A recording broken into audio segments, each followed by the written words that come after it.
Hey everyone, I'm the Canadian Lad, and I just finished watching Marvel Zombies all 4 episodes at 0.2 Febix speed and found 15 hidden details that you might have missed at regular speed. I never imagined I'd actually see a half-rotten zombie Captain America jamming his decayed fingers straight up Red Guardian's ass on screen. That's the kind of unhinged, no-rules energy this series is serving. So without wasting any time, let's jump straight into the details. Number 1. After Black Panther sacrifices himself to take down zombie Thanos, the Infinity Stones release a hurricane of pure energy, destroying everything in its path. It needed to be contained in order for the world to survive, and that's where Hulk steps in and absorbs them all. Now notice what Rintrah says here. He is no longer Bruce Banner or the Hulk. He's a cipher. He's now an anchor, protecting energies that could make or destroy worlds, protecting us.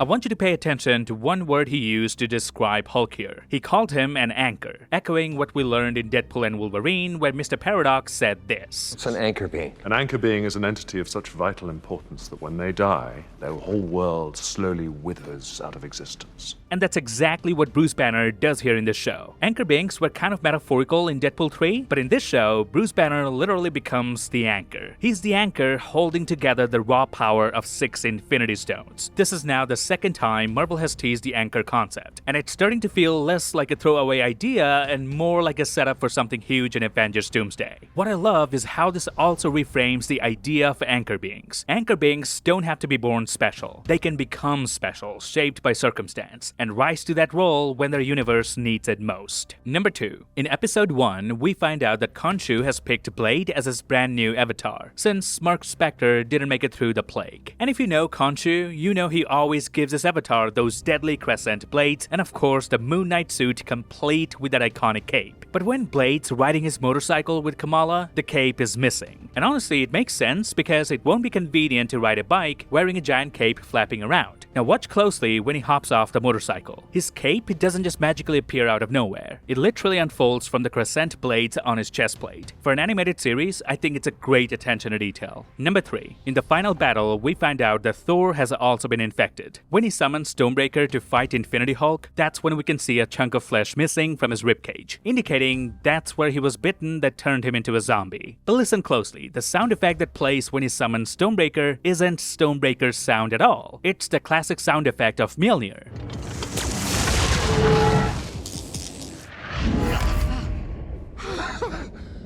In Endgame, Stonebreaker had its own distinct sound effect.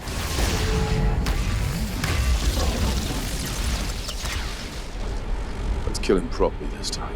Now maybe it's just a mistake, but here's what I think. This scene might have originally been storyboarded with Thor using Mjolnir. Later on, they probably realized a zombie Thor wouldn't be worthy enough to lift it, so they swapped it for Stonebreaker, but forgot to update the sound effect. Also, notice the Stonebreaker's usual blue energy has turned a deep, sinister red along with Thor's lightning. That's because all the zombies in this story are being powered up by Wanda, the Scarlet Witch. Number 4. When 3 giant zombies gang up on Infinity Hulk, notice Hulk pulls out one of his signature moves, the Thunderclap. He smashes his hands together with such force that it literally slices one of those giant zombies in half. This Thunderclap was of course amplified because of the Infinity Stones. Number 5. Infinity Hulk is essentially a living embodiment of all 6 Infinity Stones. He's absorbing their energy directly into his body to stop the world from tearing apart. And because of this, every time a zombie scratches or slices his skin, his wounds would emit a glowing energy, indicating that the Infinity Stones are literally pulsing through his veins. With that kind of power, Hulk reaches a level we've never seen before. He's moving faster than light, showing up at multiple places at once, striking down hordes of zombies in a blink of a moment. And this brought a smile to Wanda's face, because she knows the moment she takes all of Hulk's power for herself, every bit of that impossible strength will belong to her.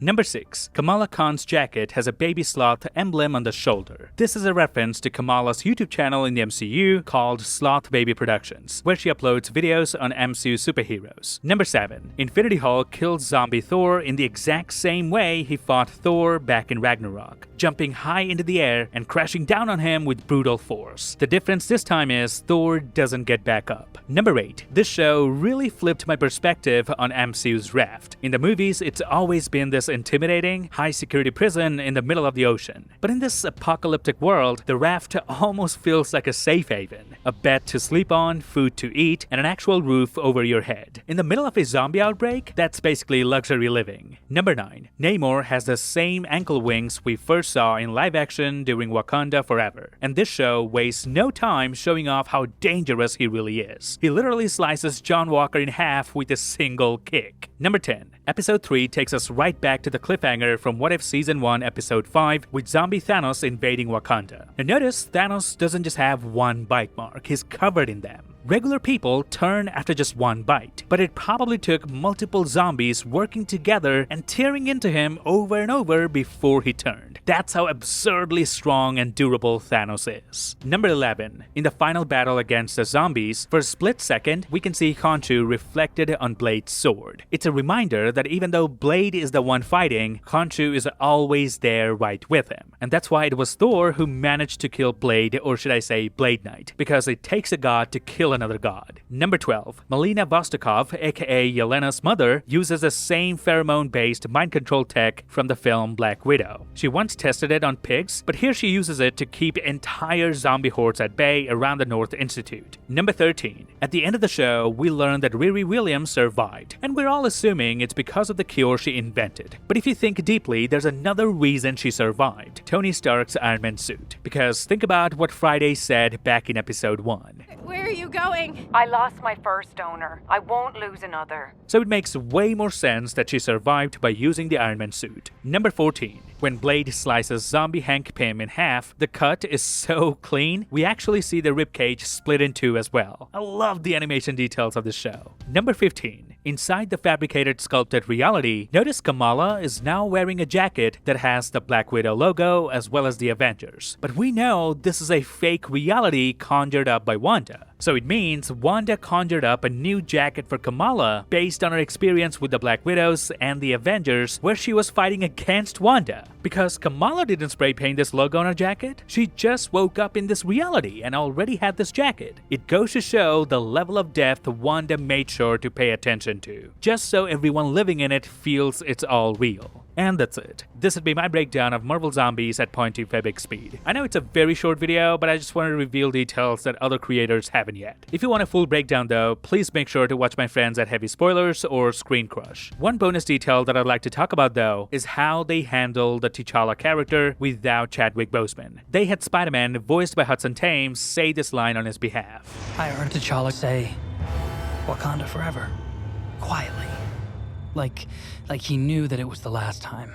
Since Marvel never recasted Chadwick's character, I love the way they doubled down with this one by having Spider-Man say his line instead. It got the message across, that's more important. Because I don't know how I'd feel if I had heard a different person voicing T'Challa. I have no problem with the recast in live action, but I definitely wouldn't have liked it if they did it in animation first. Let me know your favorite detail from this show, or if you have spotted any detail that I didn't catch, please comment below. I'll see you lads in the next one.